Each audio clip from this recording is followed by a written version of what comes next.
Ok, je crois que vous le savez bien, aujourd'hui c'est mercredi le 25 juin.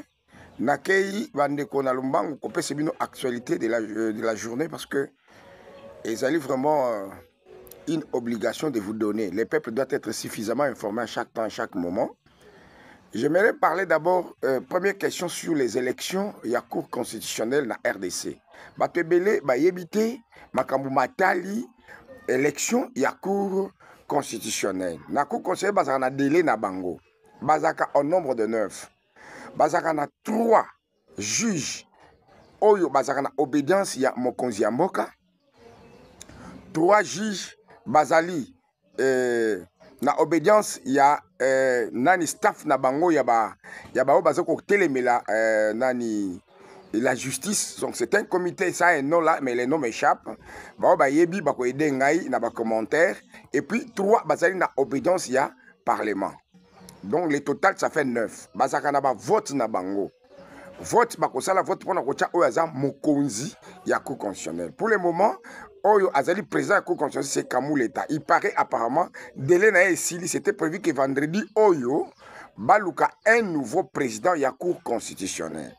Mais très chers amis, alors, Makambo Moko, il y a Yiki, il y a Nyamu, et Yekoleka. Pourquoi? Parce que tellement que dans la RDC, nous avons un problème sérieux, il y a Bato Oyo Baza, trop fidèle à Hippolyte Kanambe Joseph Kabila pendant 18 ans. Oyo, Bazoa Bomengo, Bazoa vie, Bazoa sens de la vie, à partir de Joseph Kabila Kabange, ils peuvent jamais l'oublier. Baza toujours fidèle à lui, Baza loyable toujours à lui, même s'ils sont avec Tshisekedi. Yango Hermoko, Ponakata na zonga na makamusu na ebisaka na tuna Fachi. Yango yo mona Kabila aza Satan. Mais bato basana Kabila bazaba Jésus. Pourquoi? Pour qu'ils sous ba nomination moko ya ba Alain Atoun, ils ont travaillé avec Kabila. Lui devient un Jésus-Christ. Tango yo tché déjà anani expert ya makamba renseignement. Est-ce que lui, il est vraiment un Jésus alors qu'il a travaillé avec les diables Joseph Kabila? Aujourd'hui, Oyo Ozoko se planète, Oyo Moni a trahi toute la nation, c'est un Rwandais. Voilà pourquoi Naibite Fachi à ce moment-là etalika yo parce que yo za mokonzi ya mboka biso musana biso za koloba tango tomoni tolobi effacer tableau ya bato Kabili tout autour de vous parce que tu es mal entouré mon président Fachi. Oza mal entouré tolobi toloba tolembi. Alors là il y a pas moyen mais quand même tolobi kaka po oyeba jusqu'à maintenant que ça soit la présidence, que ça soit le gouvernement, que ça soit naba officiel nyos sur RDC, tu es toujours mal entouré. Bato bazali wana ils sont pas à ton service. Ils ne sont pas au service de la nation, basés au service de Joseph Kabila. Voilà pourquoi je reviens pour la Matali. Cour constitutionnelle, c'était prévu ce vendredi passé.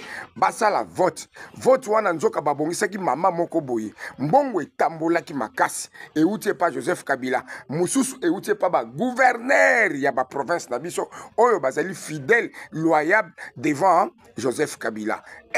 Na kombo pe oyo esalinga pasi kombo Fifi Masuka ya Kolwezi batangi yo pe kuna balobi ke kuna Fifi Masuka bimisi pe mbongo soki 4 millions de dollars ezande batangi ngai te batangi yo Fifi Masuka batangi 4 millions de dollars batangi Camere Vital 4 millions de dollars 8 millions de dollars décaissés nayebi na compte na bino de façon que bon corrompre ba juge nde baza wana bango nyonso o bazo sala vote ya président baza déjà dans mongo oyo ya kopona président oyo alongo bani.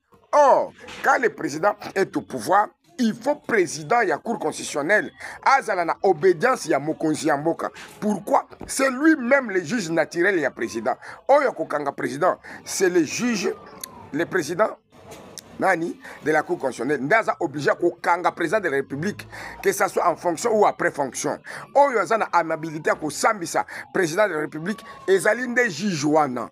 Ezali président ya cour constitutionnelle. Il doit être de la même obédience, sinon bako kende na ba idée diamétralement opposée. Bino bomonaka mukaluba alongwa parce que alongwa ka déjà na vision ya Fachi ba ko chaka l'État. Alors maintenant ba corrompre un président oyo bazolinga bacha mama moko boye ya ba pe perdre pour azala contre Faci bayeba koma bakokweyisa Faci akokanga Faci akosambisa Faci balongola Faci pour a récupérer Hippolyte Kanambe atia ye na kati ya mboka bachange ba constitution epesa siko Hippolyte Kanambe ndingisa ya kovanda yango ya kozonga na bokonzi yango nazotuna boyi Kamere ba gouverneur na bat mususu parmi ba ministre o baza contre Faci. Vous voulez quoi?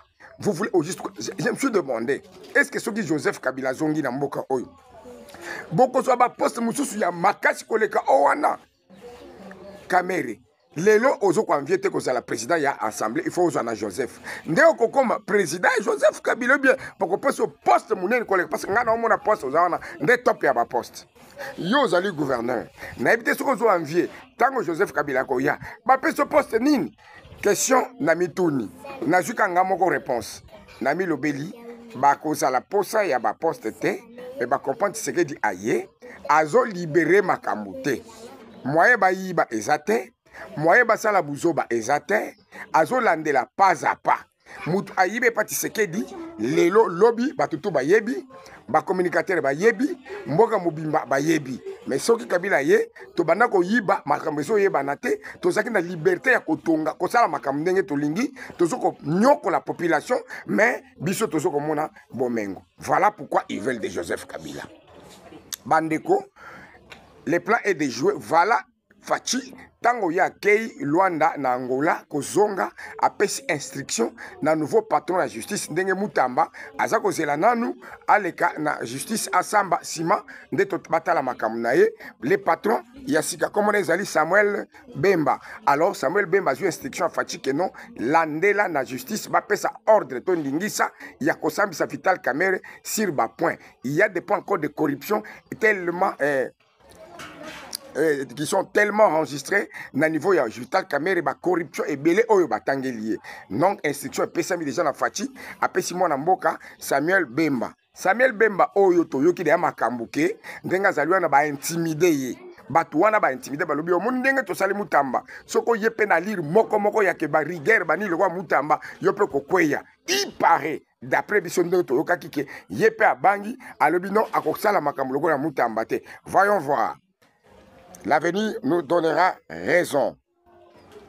Nabanzi, bon comprend déjà souci à batona na mbongo wana ezande ke baluka un président oyo akokwesa Faci nyonso ezaka Faci façon nini bakoko luka po bakwesa mokonzi ya mboka Faci. Voilà, c'est surtout ça nani actualité ya lelo qui bat tellement nani record. Pona silisa na tongo awa nazako lobela bino makambo etali deal ya biso États-Unis. Selon ba information, pas de source. Selon ba information na na tongo awa d'après quelques collègues au ba bengi ngai, il paraît que rendez-vous il y en a le 27 et qu'on a reporté. Sauf le contraire, il y a information monsieur ekogo ya. Donc sauf imprévu. Alors, mes très chers amis, pourquoi parler de reportage il y a le 27? Et dans les dates, boyeba bien que ekozalaka toujours reporté jusqu'à ce que makamuseri kokota. Pourquoi? Parce que mutu oyo d'après ba information, ba musu balobi Kagame est en vie. Ba mona ki na ancien président ya Nigeria na photo. D'après batu oyo musu pe balobi non, artiste Yusufu, photo wana eza photo ya kala na Obasanjo. O bakangaka yango basu yango ba Twitter yango et non disons ba publier yango ba comme multiplier yango ko partager yango partout comme qui dirait Paul Kagame bazaki na Obasanjo na Nigeria bakutani il est en vie tout ba histoire pareil. Nous attendons toyoka communiqué officiel ya Rwanda ndenge bakoloba parce que ce qui est important que na accord Rwanda esengeli Faci avandi Paul Kagame a vendu, va signer accord de paix.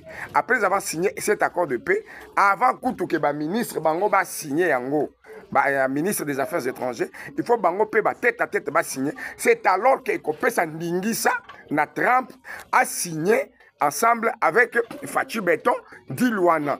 Dil o eza lelote banda depuis kalatango Trump azalaka na mandat liboso. Baye kolongole parmi ba cause to ba makamba longolaka Trump ezaki ba makambo wana. Le yeboye azongeli bokonzi boye, c'est la continuité ya Dilwana. Parce que mona te lokole eza Dil moko Il y a Lelo. Non, ça a commencé depuis longtemps. Vous vous souvenez encore, bon, moi, Fati, na administration Trump, Kalawana, Bavanda Yvando au solo là. Donc, je crois c'est un peu ça. Na Pesibino, pour na Jimokolo Lelo, que non. Total, voyons voir ce qui est qu'on a reporter ou pas dans le Pesibino, actualité. Peut-être il y a pourquoi ou bien il y a lobby. Bon s'abonner, yom toye, bagata, profiter s'abonner.